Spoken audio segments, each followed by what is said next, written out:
L'Istituto Gaspare Ambrosini di Favara incontra i rappresentanti delle università di tecnologie alimentari e del turismo di Plovdiv. Un briefing tra il dirigente scolastico Giuseppe Salamone e i massimi esponenti dell'università bulgara, a seguito di molteplici contatti avuti tra le due agenzie formative nei 2 anni precedenti, che apre le porte a diverse opportunità per gli studenti ma anche per i docenti. Sono delle prospettive interessanti. Come immagino voi sappiate, Favara sta diventando il centro di un polo propulsivo per quanto riguarda il mondo della formazione del settore turistico, e quindi quando parlo del settore turistico parlo quello della ristorazione, quello alberghiero, quello del ricevimento in senso lato.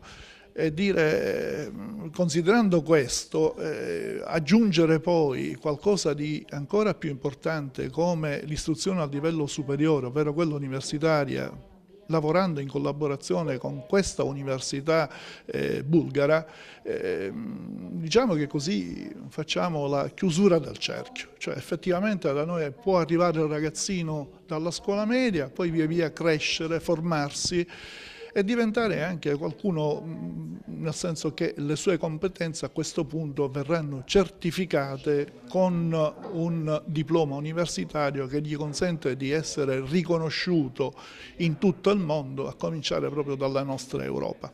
Come si concretizzerà questo progetto? Noi stiamo lavorando su due terreni paralleli. Uno è quello di far diventare la nostra scuola anche sede di esami universitari, quindi diventare tutto un punto di riferimento per l'Università di Plovdiv, che è un'università di tecnologie del turismo e alimentari, e diventare il polo per tutta la Sicilia occidentale. E quindi qui sarà sede di esame, qui si potranno seguire anche dei corsi in webcam e in contemporanea tramite la progettazione Erasmus Plus stiamo anche lavorando sull'aggiornamento dei docenti. I ragazzi innanzitutto possono accedere a 27 ingegnerie di laurea di specialità.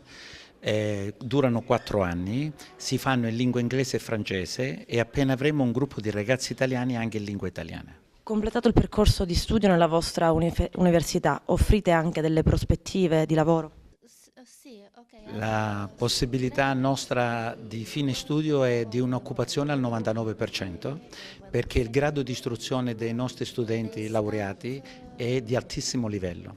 I nostri studenti vanno a fare i manager nei più grandi hotel del mondo, i nostri ragazzi vanno a Dubai, vanno a Miami, vanno nelle grandi Londra, vanno a New York, vanno nelle più grandi città, perché la nostra laurea è estremamente qualificante e quindi permette e consente un grado di accettabilità come professione in tutto il mondo.